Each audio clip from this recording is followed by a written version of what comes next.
Good morning, everybody. Happy Monday, and welcome to the D&D Sports Podcast. We had a lot of action this weekend, ranging from college football to NFL, all even to World Series gameplay. David, take it away with some college football. What games intrigued you the most this weekend? A lot of action-packed games this weekend. Starting with in the top 25. Just going down the list, you had Clemson who defeated Syracuse. Um, Another standout performance by Trevor Lawrence, who was taken out of this game, I believe. Then you have Alabama rolling over Tennessee, who Tennessee continues to skid after they were really praised at the start of the season.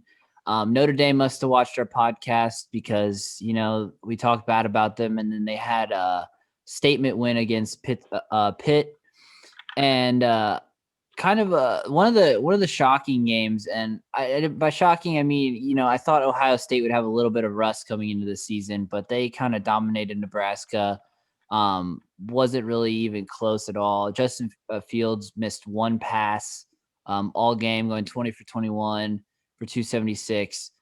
Oklahoma State and Iowa State, the big matchup that was really kind of the I guess the highlighted matchup of the weekend.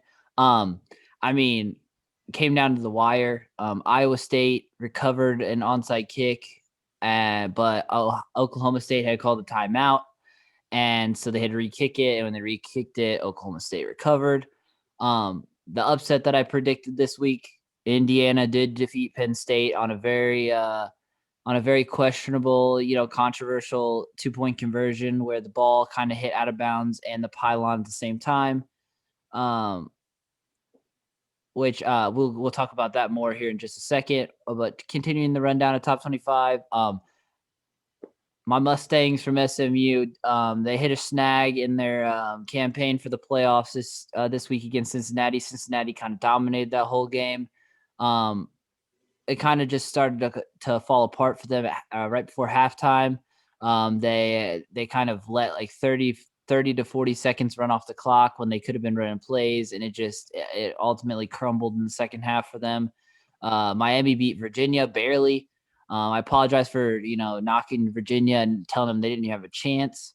BYU dominated again. North Carolina defeated North Carolina State in the battle on the East Coast. Michigan looks like they could possibly contend. Obviously, they still have to make it through Ohio State, which they have not been able to do in years past. But they're going to have to, keep up this momentum with their dominating performance against Minnesota. The big upset, I guess, besides the Penn State, would be this Wake Forest team who kind of came out of nowhere to beat number 19 Virginia Tech.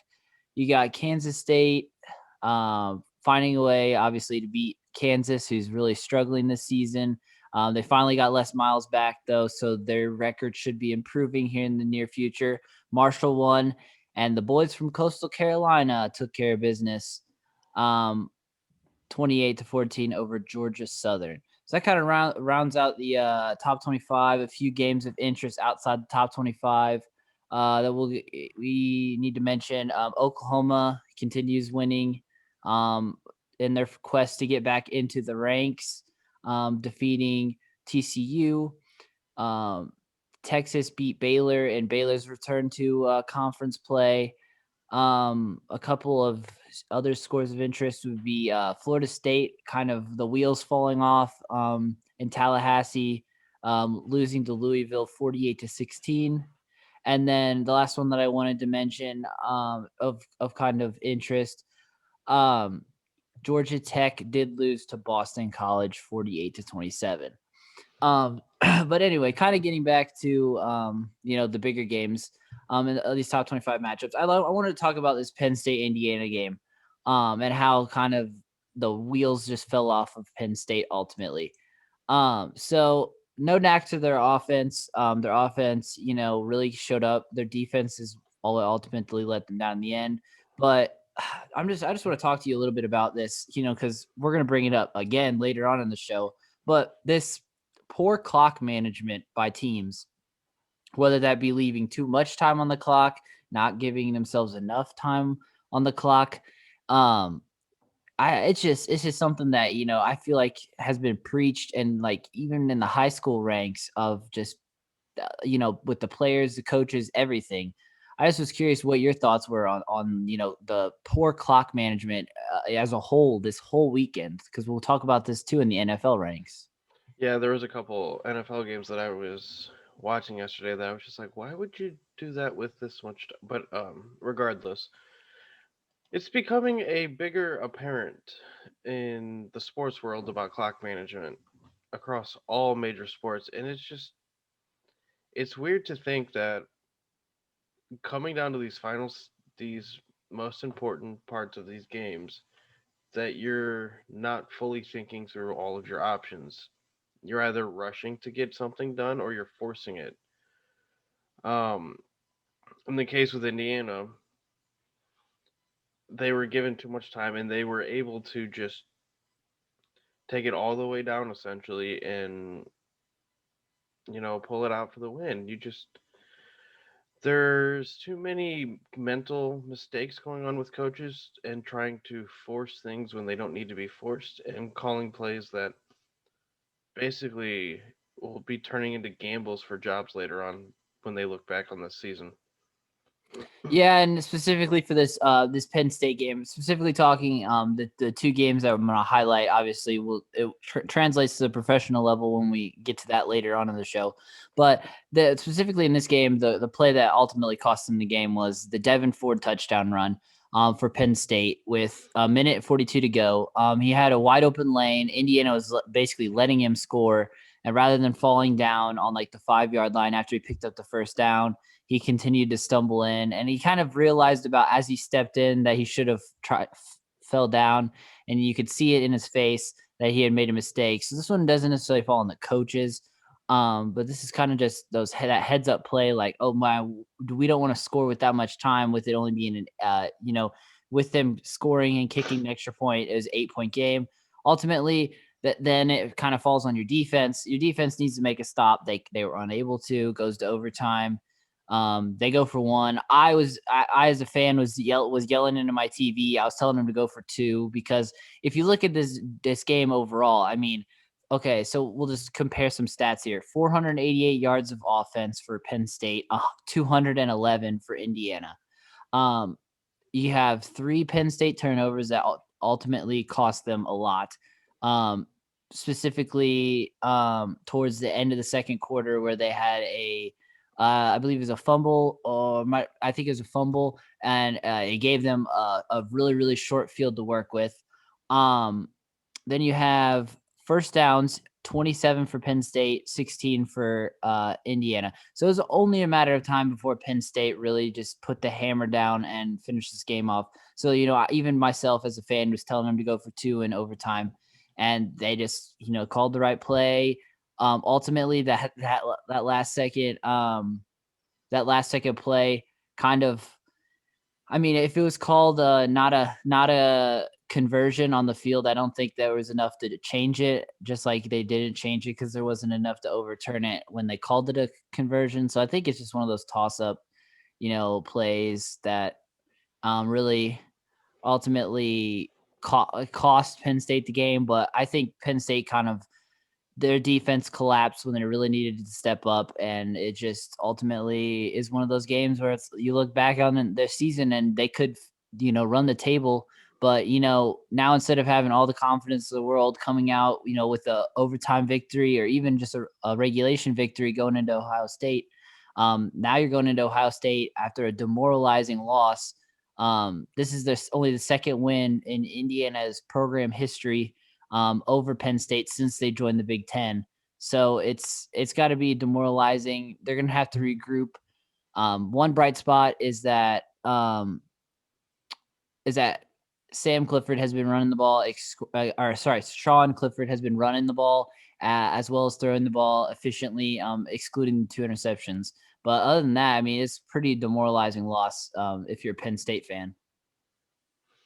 And it seemed like Penn State was actually just playing so much better than Indiana was until that fourth quarter, and you know they just couldn't get it done in the final quarter, final overtime. Yeah, and So it was a slow start. The first half turnovers kind of stalled out two of their really more promising drives. So it was definitely it was kind of all Indiana defense in the first half, but then they got their offense moving. You know, they got a big play from Sean Clifford, the 60-yard pass, and then ultimately the Devin Ford run that should have, I guess, technically iced the game, even though he did score. It's just tough. Um, Ultimately, you can think about that two ways to coach that. You know, okay, you realize you scored. Do you go for two to try to end the game? Because then either way, they still have to get a touchdown. But then you trust your defense to stop a 2-point conversion, which he ran in untouched. Michael Penix Jr. did. So it's kind of one of those things where it's like it's a double bladed sword. You know, you go for two there, maybe you get it, game's over. Then it's just something that, I mean, he's gonna have to look back on it all year long, especially this loss to hopefully this Indiana team does well, because that will help the Penn State's case to possibly make the playoff. But right now, really demoralizing Penn State game. Um, One more game that I did want to kind of cover a little bit more in depth is it has to be this Michigan Minnesota game, because a lot of people, thought, specifically me, I thought Michigan was going to choke this game. I was wrong in this prediction. Um, this Michigan team though came out here, was kind of firing on all cylinders, and like my early prediction is I could see them getting second or third in this Big Ten. I just don't see them really getting slowed down until they run into Ohio State. um, yeah, but I see. It just depends on how they both have slightly easier schedules. We will see them play each other, what, 2 weeks, or is it next week? What, Ohio State and Michigan? Yeah. No, it's the week before Oh, Christmas. it's It's the last so we it's got the a week. last week of the season. Next week they go into Michigan State, which should be a easy, Then kind Indiana, of then kind of hopefully Wisconsin. they stay healthy. Then they have to go play Indiana, who's now ranked after their big upset, and then Wisconsin And at then home. they got Yep. that Rutgers team who put up that W yes on Saturday, beating Yeah. Michigan State. Yeah, I still think that this Michigan State team is bad. Eh, they just historically have underperformed in the collegiate football. They've always been kind of there, like top three, top four. But I think this is one of those years where it's just nothing's really going to go right for them this season. Um, but yeah, it's Uh, just I really think that this Michigan team has a chance. Um, Specifically because I'm not sure exactly what Wisconsin team is going to show up. Obviously, they got the job done against a really bad Illinois team. But I know that there's a lot of people who, kind of bought high, but can definitely see that this Wisconsin team kind of falling apart here towards the latter half of the season. yeah, and Graham Mertz currently tested positive for COVID after the game, so we will see how that actually we'll see how that turns out for next weekend. But with that being said, we're gonna wrap up that for now. We will have our college pre-show on Monday, or on Friday rather. I do Um, want to say Mizzou won. That's 2 weeks in a row Mizzou has won a football game. yeah, it's pretty incredible. Um, but now we're gonna shift over to the professional level. Pretty action packed Sunday. I don't even know where to begin. We For can. I First can off, bite the I'd like bullet. to yeah, no. First off, I'd like to state for everybody watching, if you did see Friday's Facebook or yesterday's Facebook Live, you would know that I did make the comment on there that the only undefeated team to make it out this weekend would be Pittsburgh. And as the miraculous leg of Zane Gonzalez made up for his early missed overtime field goal, they did come out, or they did take home the victory against Seattle last night, 37-34. So I'd like to start off by saying, told you so. Okay, if Goskowski doesn't miss that kick in the fourth quarter, that was It going. could, I mean, yes, you're right. That It game could, was also going to it overtime. would have went to overtime. It would But have been a great game. But neither let's here just nor there. get it started. All right. I gave Atlanta a little bit of faith, and they really just, could not seal the deal. And in another poor clock management, this time by a professional athlete, the same thing happened. Unfortunately for Todd Gurley, he was in the middle of breaking a tackle, broke the tackle. He was kind of, his forward momentum literally just took him into the end zone. He tried to fall backwards out of it. It just, He couldn't he stop couldn't his slow down. momentum. He couldn't slow down. Gave Detroit the ball back. They drove down, scored, won the game. Um, Okay. Another heartbreaker for Atlanta fans. At this point, I think it's about time to pack up shop, start rebuilding for the future, see if you can get some deals going. Obviously Calvin Ridley is still a good young receiver, possibly shipping a Julio Jones for some draft capital, or some younger receivers that can build. And ultimately, I think, I don't want to say tank, but you got to look forward to the draft and see the best possible pick that you can get, especially with the remaining schedule. Um. Yeah. This at this point, Matt Ryan is just he's. It's just that defense that is really letting them down. The offense is there. Don't get me wrong. They're able to put points on the board when they need to, and they're able to carry leads in late into the game. It's this defense that does not know how to finish the game, that is consistently blowing 10 to 20-point leads after halftime. So they really need to find some defensive pieces soon because this season is over for them. And they need to start trending for next year and finding those defensive pieces that can make this team a lot better for the next season. Yeah, and looking at the schedule ahead, I there's only, the next 2 weeks. If they don't win the next 2 weeks, it's going to be a tough road for them. They have their two games against the Saints. They play the Raiders, the Chargers, both Bucks games, and then Chiefs for their Christmas games. So it's not going to be an easy battle. I think if you don't win both of these next two games, I think you got to look ahead to the future. And I mean, I know for Falcons fans, you don't want to hear me say this, but I think that if there was ever a time for you to tank, and I mean to legitimately tank, um, obviously you don't want to intentionally tank, but if you tank this year and you can come out of the draft with either Justin Fields or even possibly, depending on if the Jets can get a late surge in the season, which they probably won't, but you could get a Trevor Lawrence if they both come out of the draft. You can get one of those two. I mean, I don't know why you wouldn't, especially with Matt Ryan aging.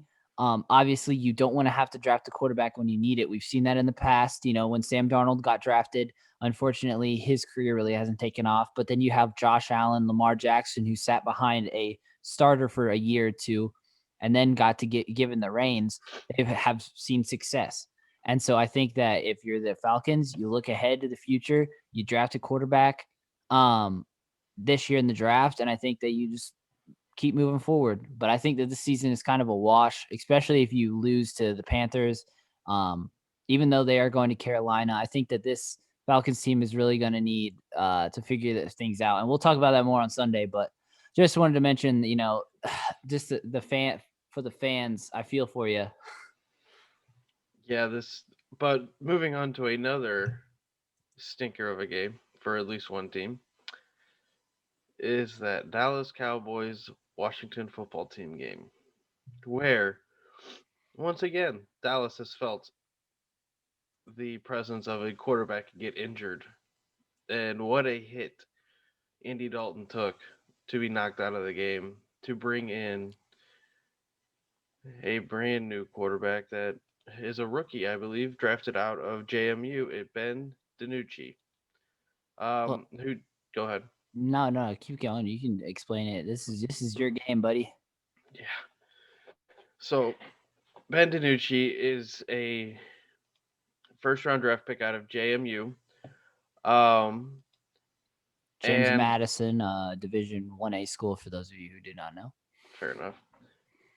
And this is now his team. Andy Dalton has entered concussion protocol and will probably be out for at least one game. So we get to see a rookie make a new start on next Sunday. But what an atrocious day for this offense and defense of Dallas. There was no urgency to play. They looked like they just lost their dog. Um, and it was just an appalling scene to watch them not only have Andy Dalton get hit and knocked out of the game, but them have no energy to want to play after that point. They looked defeated when this game got to halftime. I mean, they scored 3 points in the first quarter and didn't score anything else. They made it to the red zone 4 times and couldn't complete anything out of it. Andy Dalton had a fumble. Ben DiNucci had a fumble. Ezekiel Elliott had 45 rushing yards on the day. I mean, nothing got done. But on the flip side, Kyle Allen had 194 yards with 2 touchdowns. Big day for Antonio Gibson, rushing for 20 carries, 128 yards, 1 touchdown. Terry McLaurin is still looking like the number one receiver out there in Washington, and this was a way better game for Washington. They actually looked like they knew how to play football today, and now for that they have now tied Dallas in the standings, and this NFC East division is really starting to be divided. Yeah, it's one of those divisions that we be talking week in week out. Um, this Dallas team, I think Ben DiNucci does add something, a factor that Andy Dalton really didn't have. And I think that I don't know, you might not, for those of you who haven't been able to, watch division, the FCS. When I say Division 1A, I mean the FCS. So if you didn't watch FCS games, you would not know who this Ben DiNucci is. But I mean, he led James Madison last year to a 14-1 record. Ultimately, lost to North Dakota State, the powerhouse of the FCS, in the championship game on a last-second interception. So I think he does add the scrambling factor. He does have a lot better feet than Andy Dalton has, which, not to knock Andy Dalton, when he has 16 of your team's 83 rushing yards, obviously Andy Dalton can move a little bit. But this team is going to have to figure out their identity. Um, they gave up 25 points to one of the worst offenses in the National Football League, and they're gonna have to just figure out. They're gonna have to. It's gut check time. It's still anybody's division. I mean, there's still anybody can win this thing. So it's gonna be very important for them to win every game, because every game matters at this point. So we'll just see how they do come out with the rookie quarterback, and see if he can continue. I mean, we didn't get to see a whole lot of him. We had a small sample size, so we'll see what happens. But I'll flip the switch for a little bit. Enough about Dallas. Washington. Kyle Allen was effective. Obviously his completion percentage was a little bit low, but not terrible overall. So Antonio Gibson finally kind of had that breakout game that the reason why he should be the lead rusher. Um, so it's going to be interesting to watch this division for the rest of the season, and that's pretty much all I'm going to leave it at. Is it's just going to be interesting, because there's not really else easy way to put it. I mean, it's kind of anybody's division at this point. Nobody's separated themselves. It's kind of a wash right now. Will it be the Eagles? Will it be Dallas? Will Washington, or even possibly the Giants recover? I mean, it's anybody's season, so look forward to watching it. Whichever team does win this NFC East gets bounced in the first round of the playoffs anyway. So Most likely, yes. not to rain on anyone's parade, because I am a Cowboys fan, but none of these teams are good enough to be playing in the playoffs this year. So there's that. So flipping to one of the games that's kind of a surprising barn burner would be this Cleveland Browns team coming off I wouldn't even say tough, I'd say demoralizing loss to Pittsburgh, where they just couldn't get anything right. Um, Baker comes back with a 5 touchdown day, but on the other side of the field, talking about Joe Burrow, I think he listens to our podcast because he just always every time I dog him, he comes back the next week and throws for multiple touchdowns and 300 to 400 yards. This time, 406 yards. The one interception. I mean, the game kind of fell on his back, and I think that he's kind of used to that, specifically with his um, record-breaking passing attempts in college. I think he's used to throwing the ball a lot. He's used to having the game in his hands. So I think with the loss of Joe Mixon, the game kind of fell on his back more, and I think he kind of thrives with that, which is something that they might need to think about in the future, when calling plays there in Cincinnati. But one more thing I'd like to mention about this game, Cleveland did, however, unfortunately lose Odell Beckham Jr. for the season. He was announced yesterday after tests that he did tear his ACL on the interception when he chased him down to make the tackle. So it'll be tough for them going forward without their self-proclaimed number one guy. Yeah, and it is unfortunate. I mean, we were talking about Odell early in the season, how he wasn't performing. And then he performs 2 games in a row. So you're thinking he's back. You're thinking this receiving core is good. Then he gets hurt. But what about the people that stepped up in this game? I mean, Rashard Higgins, 6 receptions for 110 yards. Harrison Bryant, 4 receptions, 56 yards, 2 touchdowns. He was the red zone target for Baker all day. Kareem Hunt had another good day as the running the ball. I mean, Jarvis Landry had, you know, 6 targets and had 5 receptions for 48 yards, and he was on the low end of the receiving from Baker. I mean, this Browns team looked good, and even this, I mean, you can't take much away from Cincinnati. In all of their games, they have played up to the very final drive, and this was one of those games where they gave the ball back to Baker and they let Baker drive down the field to with a minute and a half left. Towards the end, you give the ball back to Joe Burrow. He tries to force things late in the fourth quarter. He feels like he has to make the play, and he does because he's a quarterback. But there was a couple times where he tried to force the ball into really tight squeezes that I don't think he's ready for just yet at this level. I mean, back in college, he could have easily made some of those passes look a lot easier. But the final 2 throws where he forced it into the slots, they were just batted down because there was 3 defenders right there. He just couldn't find the correct route to help his team win in the final drive. But don't take much. You can't take much credit away from Joe Burrow and the Cincinnati team. They are playing their asses off. They're just not getting the results they need. Yeah, and like I said, it's still early in this man's career, but he's showing that he's capable of throwing uh over 40 passes and being able to complete over 75% of them, closer to 85% of the passes. So I mean, obviously he's rushed all night, not with the 9 hurries and 4 sacks. So I mean, it's never easy for a young quarterback when he's getting constant pressure on him. So to, hopefully with the return of Joe Mixon, this offense can keep this momentum going in the passing attack, but then the rushing attack can catch up. But I'd like to flip it one more time to the Brown side. Last thing about this game, but if you're ever looking for somebody, from I'm sure there's a couple of you Browns fans out there that'll listen to this, but if you ever need somebody's jersey to get now, that will eventually be a huge factor on this team, and you've heard it here first. My boy Donovan Peoples Jones. You heard it here first. He's a really good young receiver, rookie.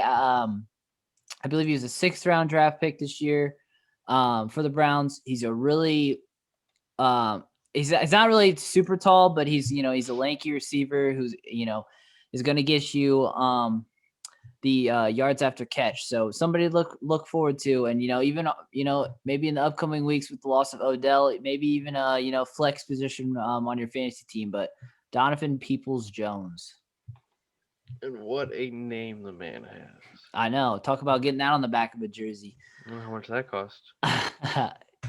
Yeah, but next game on the schedule, it's the big one. Um everybody knew there was going to be a good game. I think they knew it was going to be a defensive slugfest with the way the both defenses played going into this game. Uh what was your thoughts? Pittsburgh versus Tennessee, and how it kind of ended. Ultimately, Goskowski, he's missed a lot of field goals at the earlier part of the season, and ultimately he's been clutch down the stretch, and just he couldn't get it done last yesterday. This one just got that kick just got away from him. I mean, if you watch the video, it is literally all the way up at the up on the right goalpost, and it just kind of veers off at the late. It has a little bit too much hook into it, to where it just hooks wide, barely wide right. But for the game itself, I mean, Big Ben was doing big things for a while. But after, once he hit halftime, it kind of everything slowed down. The whole pace of the game was slow. And I think that helped Tennessee pull back into the game. Um, it went from momentum Pittsburgh to momentum Tennessee. Tennessee started rolling. Derrick Henry, was moving the ball, but he wasn't having his typical stiff arming type of game. But he still had one touchdown. But what about AJ Brown and Corey Davis coming in clutch for Ryan Tannehill? Uh, you couldn't. This Pittsburgh defense had no option to stop AJ Brown. They had nothing for him. He was getting open. He was beating receivers up and down the field. I mean, the 73-yard touchdown throw. They just didn't have an answer for it. But somehow, some way, this Pittsburgh defense held on to it. They honestly gave it their best chance. They put it in the hands of Tennessee, and Guskowski really did just kind of blow the game on it.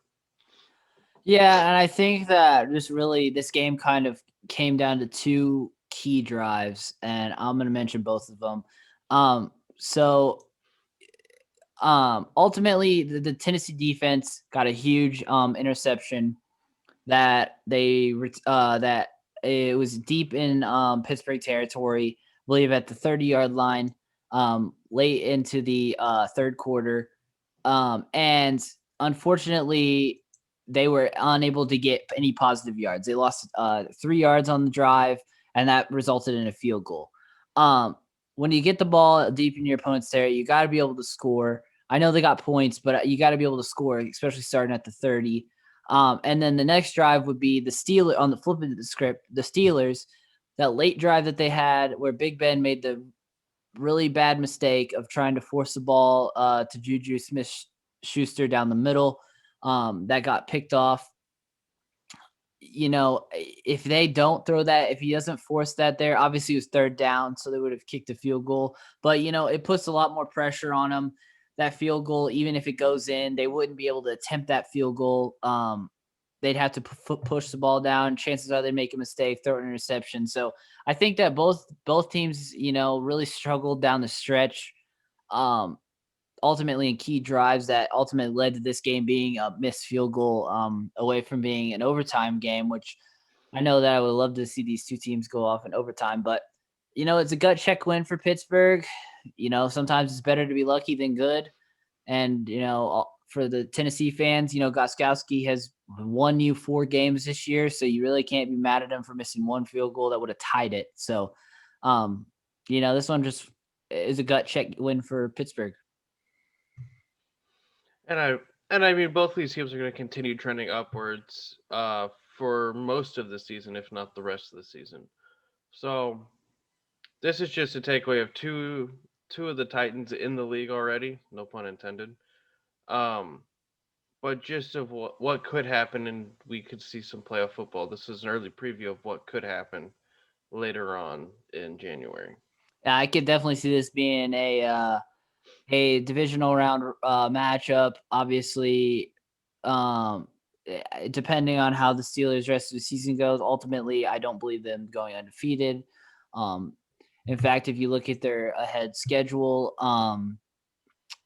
a game that is very intriguing on their list that's coming up. Obviously, is this one coming up next week against the Ravens. I think that they should handle business against the Ravens, and if they were to win a game, I think it will be this. Um, not this game against the Ravens, but the next one. I think Ravens coming off of a bye this past week. I think it's going to be tougher for them because Pittsburgh's already kind of rolling, and I think that if the Ravens are going to beat them, I think they might beat them. Down the road in I think it's week 10, 11, week 11. So we'll see. We'll see how the things ultimately go. Yes, we will. But moving on, we are going to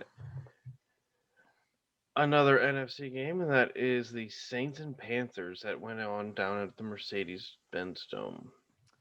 This game was a lot closer than what most people thought. I think a lot of people didn't give credit to this Carolina team for really being able to hang around with the Saints team. But the Saints offense was very evident that they were missing Emmanuel Sanders and Michael Thomas. They just did not have the firepower they normally do. I mean, Breeze completed 29 passes, but only 287 yards to show for it, 2 touchdowns. Alvin Kamara did have a pretty good game overall, with the 14 carries, 83 yards, and 8 catches for 65 yards. So obviously we knew he was going to have a good game. Unfortunately, to our viewers out there, Traquan Smith did only have the 4 catches for 54 yards, no touchdown. So the prediction of 100 plus yards and a touchdown was incorrect for our viewers out there. But the takeaway was it seems that Marquise Callaway is going to be the lead target man for right now, while Michael Thomas and Emmanuel Sanders figure their stuff out. He led the pack with 10 targets and 8 catches for 75 yards.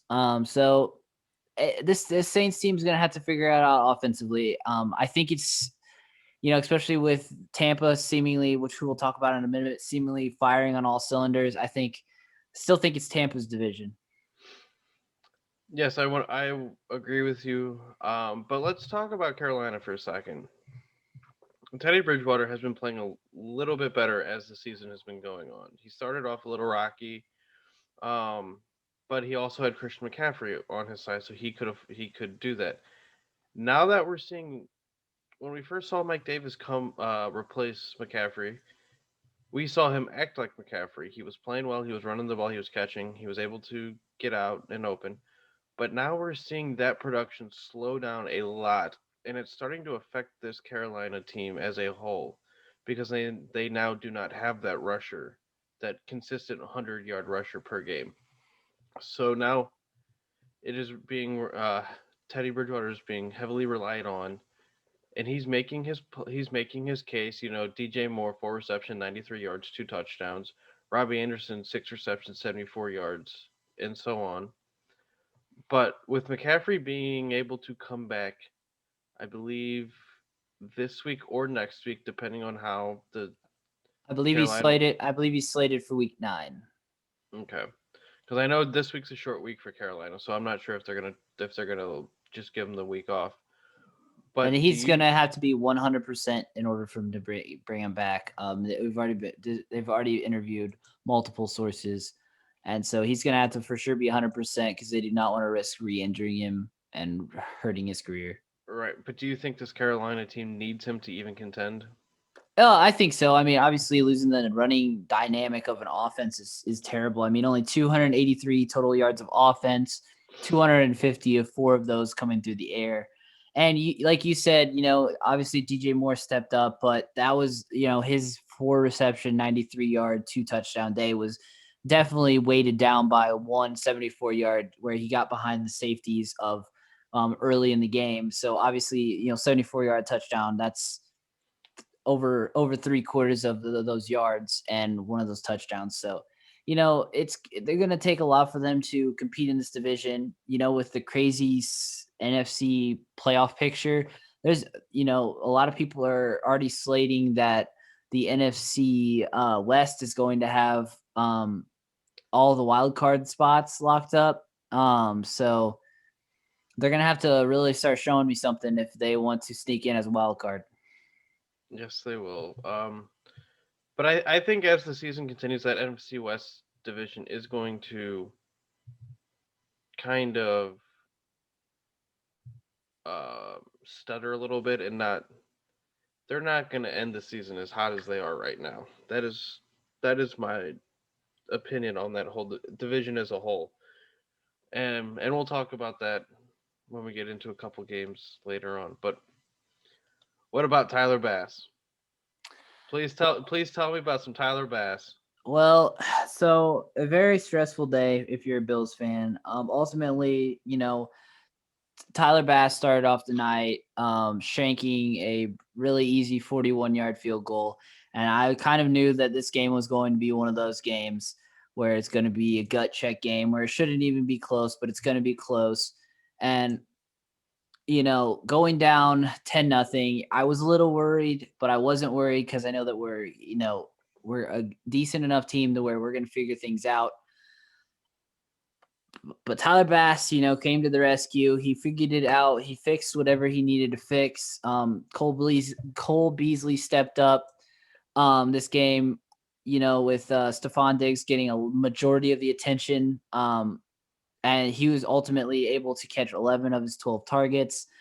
He's definitely becoming our, number 3 option. Obviously, with John Brown out, he's bumped up to number 2 option. Tyler Kroft being our only tight end in the game really, stepped up and did some things for us with his 4 receptions. But ultimately, you have to be able to find the end zone even when we're down, offensively.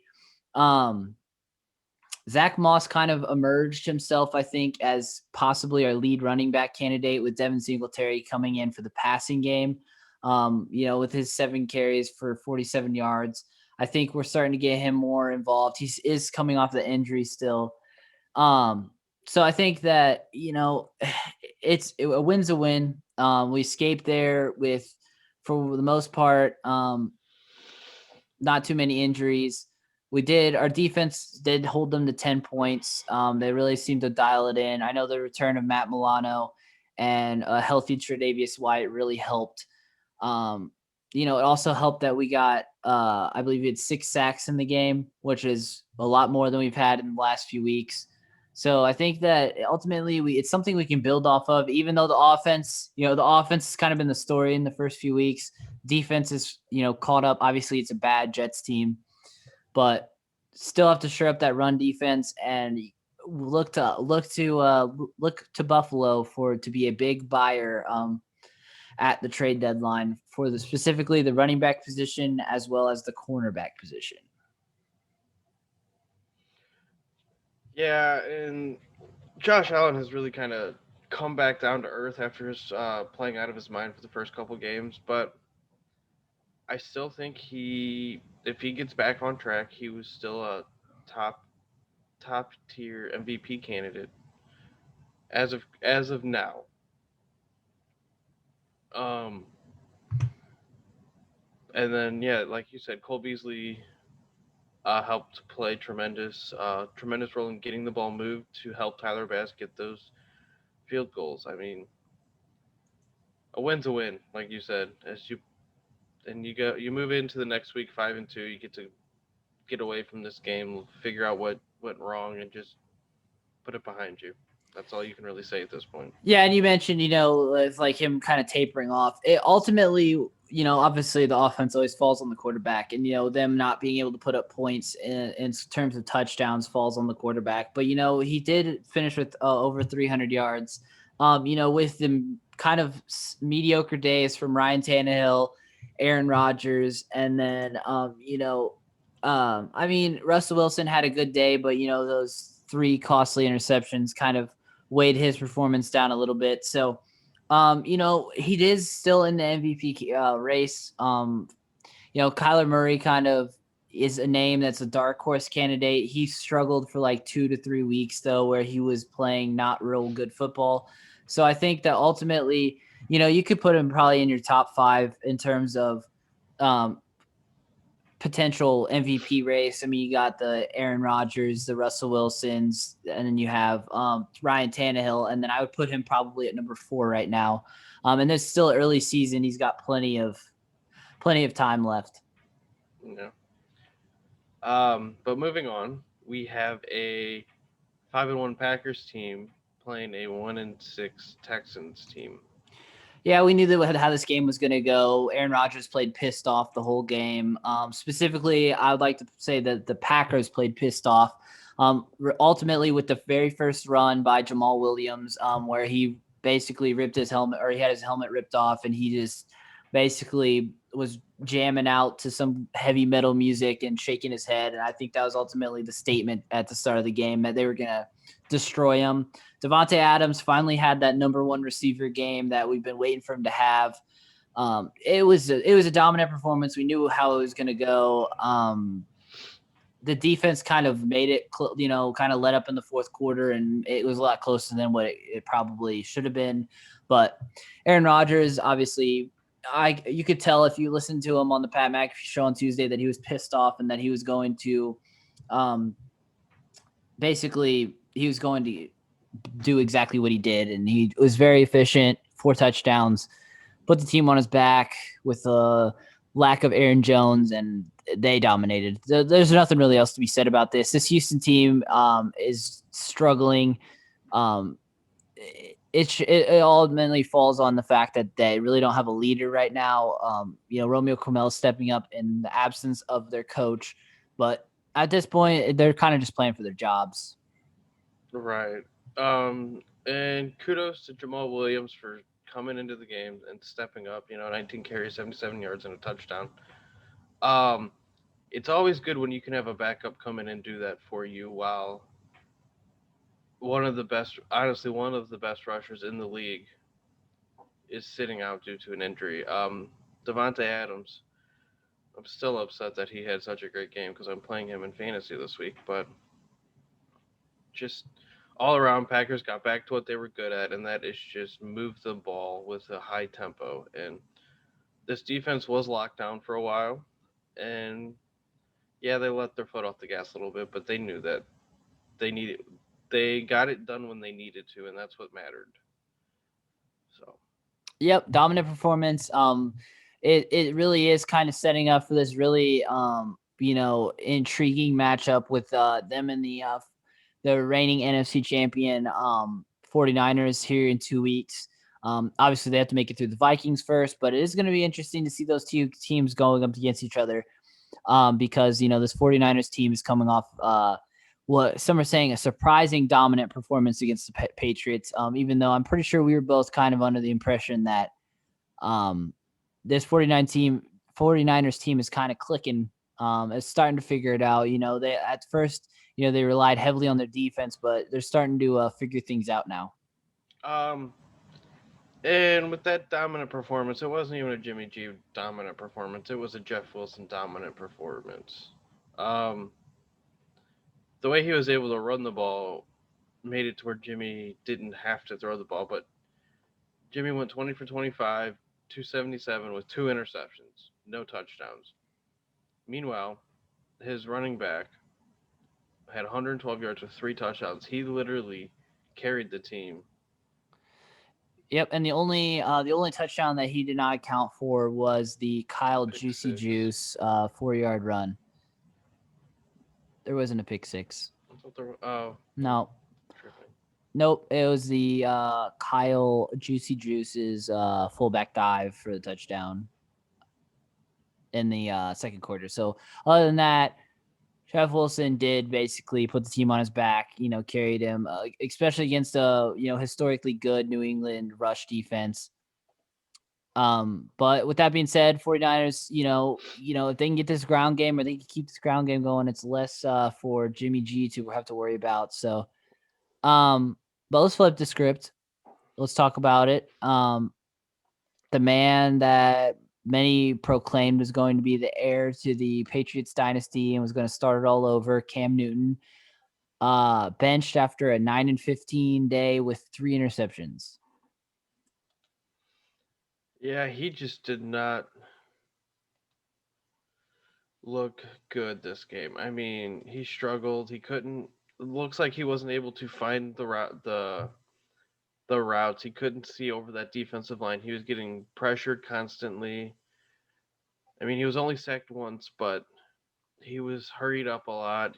He couldn't hand the ball off because they were bottleneck. They were, the 49ers defense looked like the 49ers defense from the Super Bowl. And I think that was important in this game to show that this team is still the same team it was, but this New England team is falling apart at the seams. Yeah, and I think it's going to be interesting to see during the week what happens. Unfortunately for the 49ers, however, though, um, Jeff Wilson did have to leave the game, even though he had that amazing performance with the ankle injury. But JaMychal Hasty did step up in his absence, with the 9 carries for 57 yards. So, this as long as this offensive, can keep putting up this 200 yards rushing, 200 yards passing performances, I think it's good enough for this defense to hold them teams to be able to win. As they have in the past. So that's why I said it's definitely setting up an intriguing matchup with them coming up against the Packers, especially with them having the Seahawks going to Seattle to play the Seahawks next week, which that Seattle team will be playing pretty motivated after Their loss. demoralizing loss last night. Yeah, exactly. Um, Finishing it out, we have about 3 or 4 more games to cover. We have Tampa Bay and Las Vegas. Like most of us like most of us assumed Tom Brady righted the ship. Um, I knew that he was going to come out. Still have yet to see this running attack with led by Leonard Fournette really take off. Really efficient day for Tom Brady. Derek Carr struggled. Josh Jacobs and as well as Jalen Richards struggled to get anything going on the ground. Both of them being held under 25 yards. And this Las Vegas offense just did not look like the same offense that played against the Chiefs. No, and I said on Sunday that they played to the level of competition they're against. That was not the case today or yesterday. They looked sluggish. They looked like they were a foot behind the whole game, and they were. I mean, they couldn't get anything going. And once again, this Buccaneers defense showed up. I didn't realize Tampa Bay had such a stout defense until the past 2 games, and now I'm starting to say, okay, this team could contend. And it looks like Tom Brady's getting back to form. I mean, 369, 4 touchdowns. This Buccaneers team needs is putting this league on alert right now. I mean, that's 369, without Mike Evans really being that huge of a factor, only 2 targets with 2 catches. And this team is also adding Antonio Brown. So I look forward to them in the upcoming weeks, really getting it going, especially next week. I could see Antonio Brown being, weaned into the offense next week against a really bad Giants team. Ultimately, probably won't be showcased too much until week 8 or week 9 rather against the Saints, where I think he will probably make his full debut. hmm but moving on to, there's not really much to say about the Chiefs Broncos game. It was a stomp.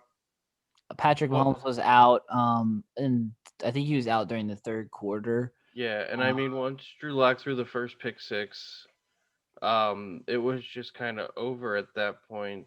I I mean, mean, it was still, a one possession game after they kicked the field goal, but then obviously, Byron Pringle returns the kick, and then that kind of put the, you know, uh, it put it away at halftime. They came out; they were the only ones to score in the third quarter, and then the late touchdown run by Melvin Gordon, which only helped fantasy owners really. So actually, I apologize. He was taken out in the fourth quarter when after he scored that touchdown past the Tyreek Hill, he was taken out. So, obviously Drew Lock struggled. He had a lot of pressure on him to do it with the ground game, kind of being iffy. I mean, they did put up some yards, but whenever you face a high powered offense, you're forcing yourself to score and make plays, and you have to play nearly perfect football. And he was 24 for 40, which ultimately you're not going to win a game against the Chiefs going 24 for 40. right.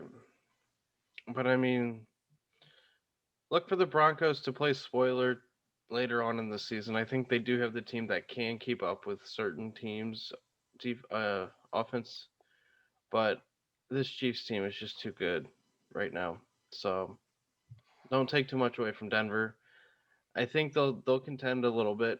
They won't make. I don't think they'll make the playoffs, but they're gonna play spoiler later on, week 16 and 17.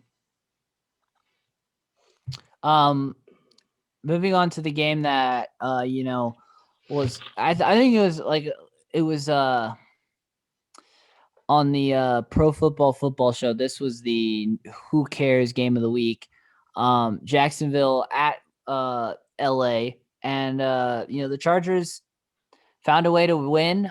Jacksonville had the lead late, ultimately couldn't figure it out. James Robinson, pretty big day, scoring 31 fantasy points with 119 yards on the ground on my bench. Um, and That's your fault. Gardner Minshew, pretty average day, just above 50% passing, 2 touchdowns. Not much I can say about this game either, really. Justin Herbert managed the game well, ultimately led his team down late in the third quarter to give themselves lead, and they iced the game with that late field goal by Michael Badgley in the fourth quarter. So, a lot of people think that, Gardner Minshew is not the guy, and I think that if there was ever a sign, losing to a very winnable game like this, is definitely something that is cause for alarm. And this it's a very early season. I understand that, but Gardner has had plenty of opportunity to show what he's made of. And obviously, sack 5 times doesn't help, but sometimes you have to put the team on your back as a quarterback and win these tight games. Yeah, and I mean, so I remember Sunday I talked about him being on a short leash. He didn't get pulled. He didn't get benched. So maybe now we need to groom a new quarterback and see what happens. Uh, but I do think that you have to start looking at your options. And obviously, it's super early for like this to be a decision. But with next week, depending on how next week goes, ultimately we have the debut of the debut of Tua, and depending on how he does, um, ultimately somebody who could be on the move, depending on how that goes, could be a Ryan Fitzpatrick. Bro, you know what we forgot to do? We What's up? forgot to talk about Le'Veon Bell's debut. I mean that is true. We really didn't talk about it, but But I mean, he didn't really do much. I mean, we didn't expect him to no, do much. I mean 6 carries for 39 yards. He really wasn't he wasn't a factor at all in the receiving game like many people thought. Um, Ultimately, it wasn't a very memorable debut, but also he's had 1 week of practice, so I'm not really, Which is why I forgot about it.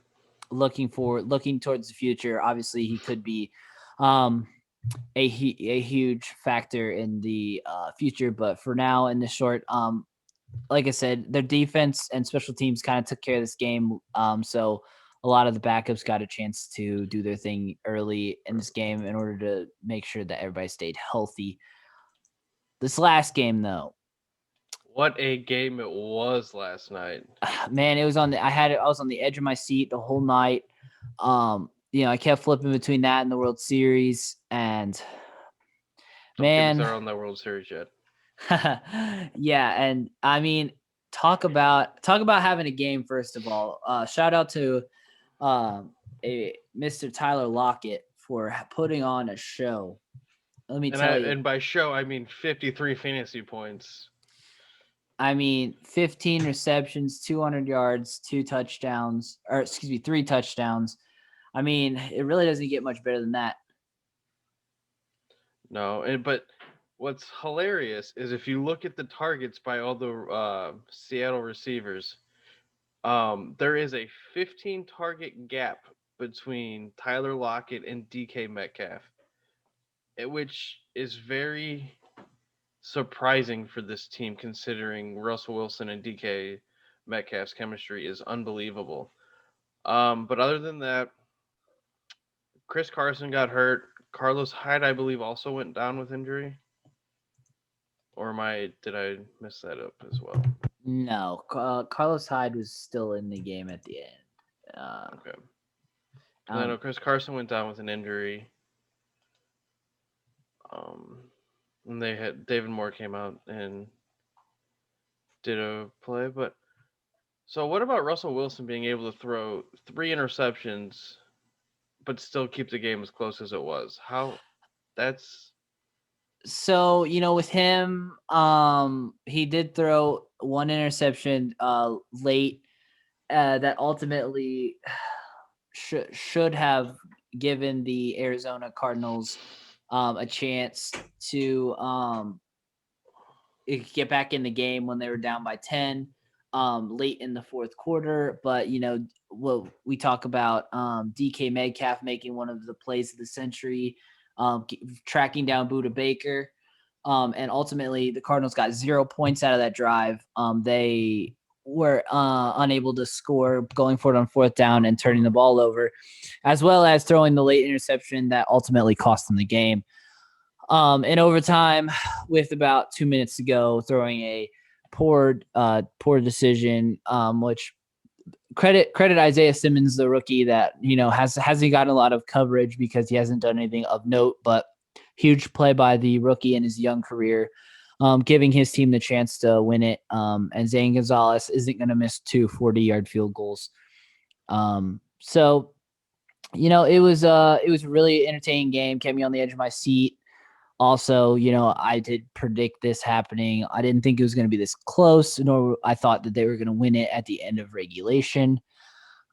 But, this division, I'm telling you, they're all going to play each other tough. And, ultimately, I hope everybody escapes these matchups, healthy. But this is definitely going to set up for an interesting NFC West race. yeah. I mean, when your best team is 4-2 right now, who has a chance of going 5-2? It's this whole division is extremely good. This is almost as good as the NL Central when they're on a hot streak. Yeah, I think this is ultimately going to depend on who gets hot. I think these teams are going to beat each other up, and I think that nobody's every team in this division is going to have 3-4 losses. The Seattle team has to or has the 49ers coming to town, then they have to travel to Buffalo and then fly to LA. So, it's going to be interesting to see them how they can overcome adversity and look to them, looking for that solid you know, a complementary defensive piece to Jamal Adams in a potential trade with the trade deadline fastly approaching. But moving on to tonight's game, I believe we did our picks yesterday for this game. But is there anything else you want to touch on about the Chicago Bears LA Rams game? This is a very interesting game. This Bears offense has really yet to really show what their potential. is I think from everywhere I'm reading, Khalil Mack was held out this week, and he's listed as questionable on a lot of people's boards, but I think he was held out just to get healthy for the game, is more precautionary than anything. So I think that this defense should be firing on all cylinders, but I think that this offense of the Rams is going to do enough to get them the victory. So there's no reason why I think that um the Rams won't get it done, like I said yesterday. Yeah, and I think the opposite. I think the Bears are going to come in and play this team really well. I do agree they have to figure something out on offense, but I do think this defense can keep the game close enough to where the offense can get it done in maybe 2 or 3 drives potentially. I don't see this being a high scoring game, I, but I, I believe it. It's not going to be a high scoring game, but I do think the Rams offense offers a little bit more than the Bears offense. So we'll have to see. that we will. But oh, now I guess we get to talk about what happened last night. Yeah, you know, over on the diamond, it's it's one of those series that it's a gut check. It's a gut check for the Rays. They've been doing it all season. They've been kind of thriving on this, flying under the radar kind of thing. And now that, the pressure's on them for this game 6, it's going to be really important. I don't, so I'm going to flip the switch here real quick. I'm going to talk about this Dodgers team. So first of all, I don't know if some of you guys, have me on Facebook. You guys will know this, but I made a post yesterday. Is I don't know who this Clayton Kershaw is, but and I made a joke about how he has a brown stain on his hat every game of the postseason, and I'm like, I just want to know what special substance he has on there to make him pitch not like himself. Um, Everybody says that he repaired his legacy. I think you can say he repaired his legacy, but I think it's very important that they win this game 6 and they don't lose this World Series, because if they lose, I don't think this helps his legacy at all. I mean, obviously, of course, it helps his legacy for only giving up the 2 runs, but I think that ultimately they need to win for his legacy to be at all repaired, because he is historically a terrible pitcher in the postseason. It's just he's had years and years and years and years and years of it, and ultimately, if his team wins, I think tonight we're talking about or not tonight, it's tomorrow, isn't it? Tomorrow, Yeah. So if he wins tomorrow, you know, maybe we can talk about a little bit of a repaired legacy, just a little bit though, because he's still a historically bad pitcher. And I just would like to know why it's brown right here on his hat, because well, I know that ain't sweat. I know that ain't sweat. he's got to get He's got to that. get his curveball going, right? Yeah, Somebody check his hat for me. that's gonna be a question of the day tomorrow. I questioned it last night when I was watching the game. I'm like, somebody tell me why is his hat brown? And don't even tell me sweat. Sweat makes your hat a darker Dark color than what it gray. is, Yeah, or a gray. It leaves a gray line and a white line. You can even see it on my hat, kind of. There's like white lines. but Stupid. regardless, the Rays offense looked not great last night. I'm what I'm gonna put it. Rosarena needs help. I mean, Manuel Margot, that option to steal home. Personally, I think he was safe. Upon further review, I still think he was safe. Um, but that's a judgment call. I can't fault the umpire for what he's for the decision. I think even if you challenge that, I still think that it's still going to be considered an out. Although you can clearly see that his hand is on home plate before he is tagged up on his shoulder. That's the only thing I'm going to say about it. I'm not salty. No, I agree with you. And honestly, that was something that I did see ultimately during the game, is I did see that he probably should have been safe. It was close. But ultimately they have to be able to hit with runners on. Correct. which they did not be able to do. Unfortunately for Glass now in his debut in the World Series, he ultimately has been struggling. It's very important for them to get out in this next game, and Blake Snell, he has the capability of going deep in the game. He just has to work in the counts early, and somebody has to step up. Who's not a Rosarena or Brandon Lowe? Somebody has to step up for this team, offensively, and make an impact That would be throughout the whole Kiermaier. game. Throughout the whole game. So the one thing I'd like to mention about this game is, watching it last night, I knew that Max Muncy was going to hit that home run. I was literally calling it. That pissed me Um, off. I mean, I knew the last pitch he had timed up, and I knew that it was, it was gone, as soon as it left the bat, and he did too with an emphatic bat flip straight into the ground. But it is still anybody's series. It's going to be important for the Rays to get a lead early and just to keep it. I think that the team that gets out to an early lead is going to be at a really extreme advantage, especially in this high pressure game. So we'll have to see how it goes, and we'll go from there. Yeah. But what about those Tampa Bay hats, dude? Those things look sick. With the yellow, green, and navy ray. Yeah. They were definitely going to be getting me one of those. Yeah, they did. They did look pretty cool. But I do think this series still goes seven. I think Kiermaier is going to have the game of his life in Game Six because he's already having a great postseason in World Series. So why not continue that trend in Game Six tomorrow, and let's go all the way into Wednesday and have Tampa in seven. I'm still going with it. I'm not changing my mind. Yeah, I don't particularly remember what I said.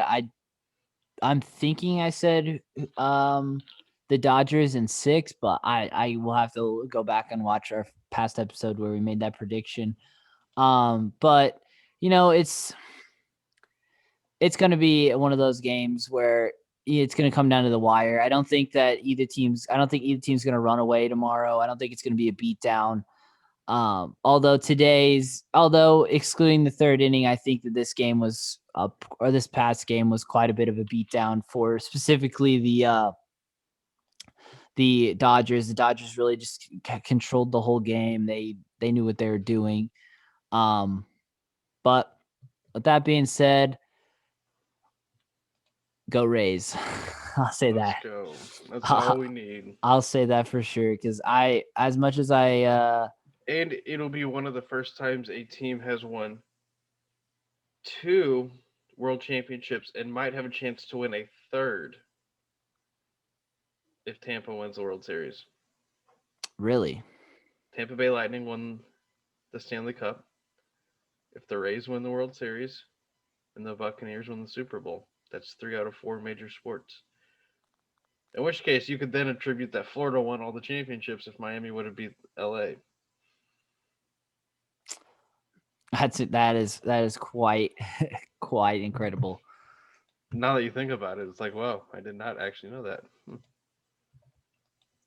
With that being said, I think we're gonna wrap up this episode. But obviously, with the upcoming sports kind of Lol. drop off lull, we are going to try something today.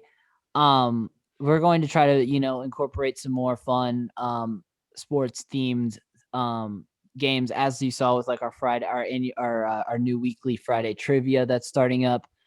We are going to do a name that mascot challenge today, and we're going to try to get an 80% or higher. There's 130 schools on here. We're going to try to rep them out for you guys, and we're going to try to get the best time. We have 12 minutes on the clock. We're gonna try our best at this, and we're gonna see how this goes. You ready to roll? Yeah, am I allowed to see your screen? Oh, absolutely. One sec. All right. Well, here we go. So we got the screen up. We are going to we're just gonna get after it. All right. Let's 12, like I said, 12 minutes on the clock. We're gonna try to get through all of these. Here we go. All right, 3, 2, 1. Let's begin. I want to say that that's the Falcons. I believe you are correct. Let's go Zips. The Crimson Tide. Mountaineers.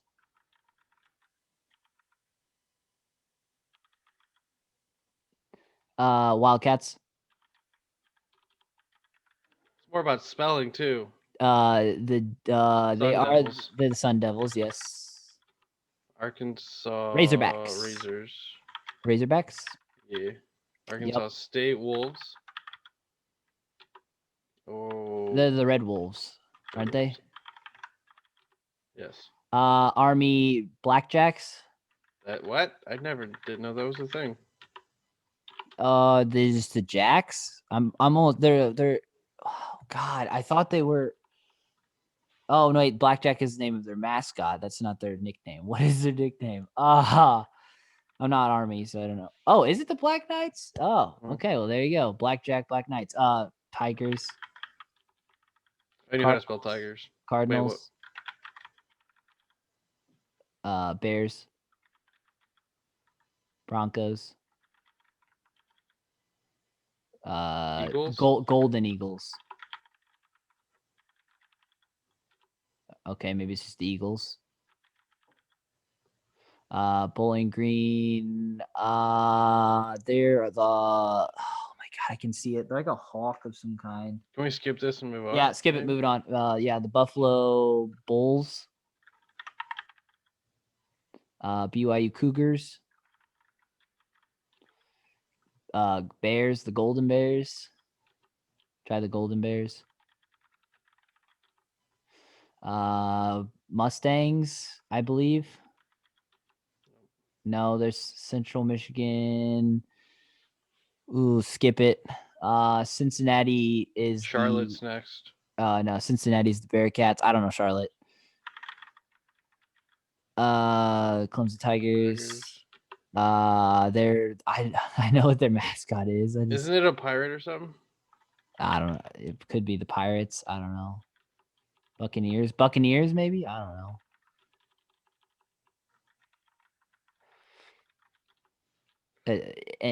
You didn't spell that right, but it's okay. Colorado Buffaloes or the Bison maybe. I don't know. Is it Bison? It's Buffaloes. I'm pretty sure. I don't know. Colorado State Rams, Huskies, Blue Devils. That's the Pirates, but I think they're there's Pirates. Eastern Michigan. I can't even think of that team. I thought it was a horse. No. Central Michigan is the one that's like a horse.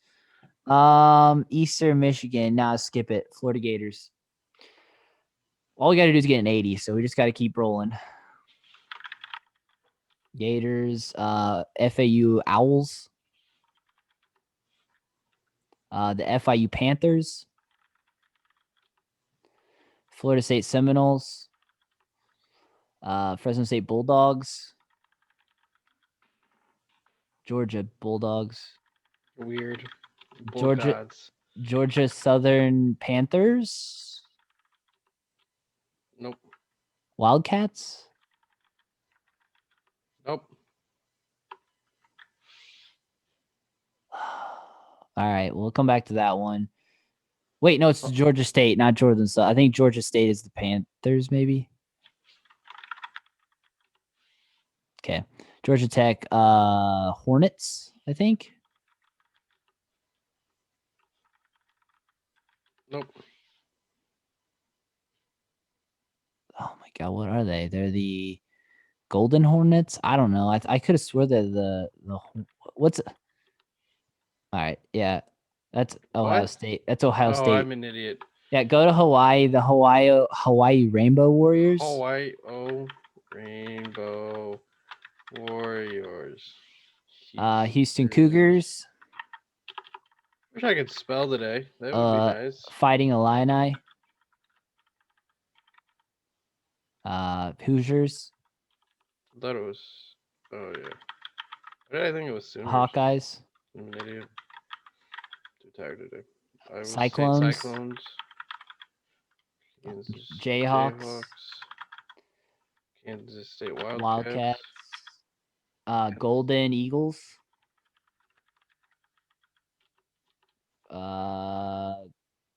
they're Golden something. I can think. All right, Kentucky Wildcats, Hawks, Eagles. Try Eagles real quick. All right. Louisville Cardinals, University of Louisiana Lafayette. I think that's ULL. I think that's the Raging Cajuns.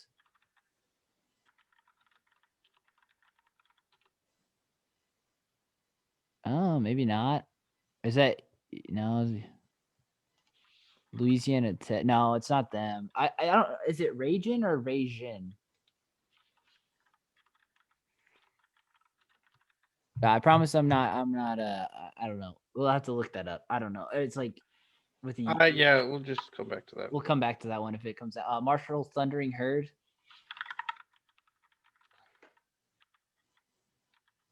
Maryland Terrapins.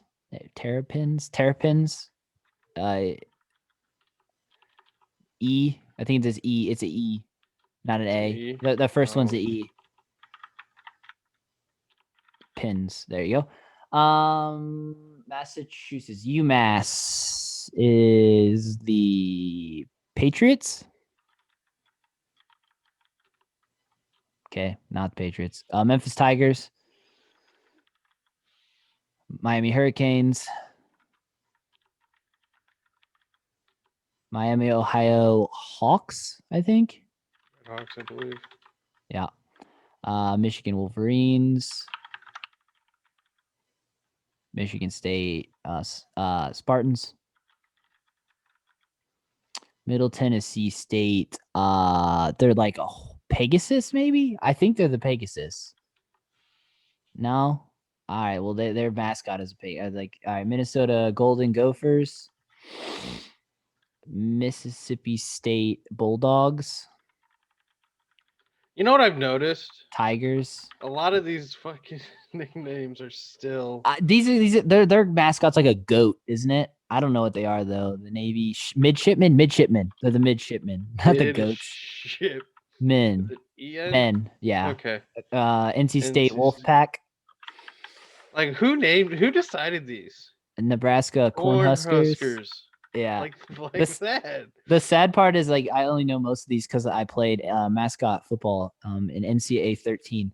Nevada Wolf. I think this is the Wolves again, like the Wolfpack. I think. Wolf. Oh my god! If I know how to spell wolf.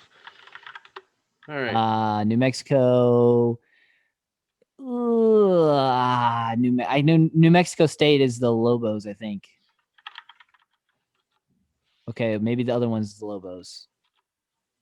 Try New Mexico Lobos. Click. Okay. North Carolina Tar Heels. Tar Heels. Oh, because they are hell, but. North Texas. They're Eagles, I think. What is not like? All right, not the Eagles. Cool. Northern Illinois is the. Oh my God, they're a dog. I think the Huskies. They're the Huskies. Which one? NIU. There you go. Northwestern Wildcats. Ohio Wild. I think they're the Wildcats as well. Bobcats. Sorry, wrong kind of cat. Sooners. Yeah, you got it. Old Dominion. Just skip it. I can't think of it. I'm trying to get through all of them. The Ole Miss Rebels. Oregon Ducks. Beavers. Panthers. Wait, the Penn State, aren't they the Panthers? No, Pittsburgh Panthers. Sorry, Pittsburgh Panthers. and the Penn State. Oh my God, I can't think of Penn State. I just watched the game. The something Lions, right? Nittany Lions. Nittany Lions. They're the Nittany Lions. I don't know how to spell that. Nittany Lions. Rice Owls. Rutgers Knights. Scarlet Knights. It's okay. The San Diego State. Oh, they're like an Indian on a horse. Shoot, skip it. San Jose State. South Alabama, I think is the Cougars. Okay, no. South Carolina Gamecocks.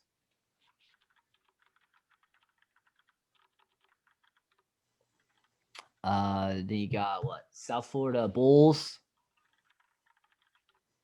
Uh, Golden Eagles.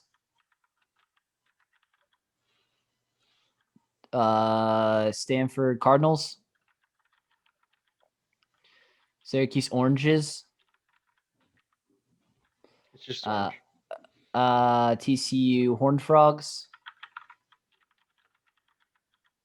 The Temple Owls.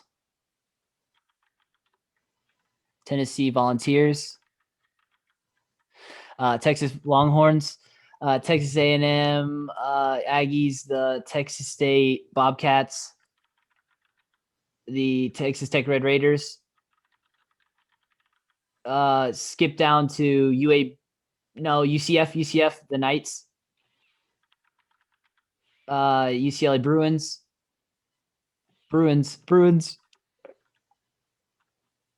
And USC Trojans. Time up. 67. I mean, average score is 65. I think. Okay, let's see a couple we missed. Bowling Green Falcons. Okay, the wrong kind of hawk. The 49ers is Charlotte. The Chippewas. Okay, so they have a horse as a mascot, but they're the there's an apostrophe at the end of Raging. Oh my God, okay, it was the Raging Cajuns. It wasn't okay. A lot of the times we said Hawks. Massachusetts Minutemen. Not to be confused with the Patriots. Eastern Michigan Eagles. Oh, the Mean Green, North Texas. Yellow Jackets, not the Hornets. The other name for it, the Mean Green. We didn't even get to this bottom side, so I was gonna say I knew. Most of these were easy. I knew most of those. The Miners. I knew the Roadrunners. I knew Coastal Carolina after a minute. The Chanticleers. Yeah, which is weird that I remembered that, but we spent a little bit too much time on some of them. I think we probably could have done better, but hey, we had a good time. We got 67%, not bad. We'll try our hands at a different challenge on Wednesday's episode. But for now, I think we're gonna take this time to sign off. You got anything else you want to say? All I gotta say is stay tuned for the World Series. Yep. Monday Night Football tonight. And pay attention to those NHL signings and NBA signings as well. That all is becoming an apparent in the near future. Yep. Look forward to the conclusion of this MLB season, and as well as the stretch coming down in the next few weeks to months for the NFL and college football. We look forward to all the acquisitions that happen in the upcoming weeks with the trade deadline coming up in November. So, with that being said, we'll catch you guys on Wednesday. All right, everybody, take it easy.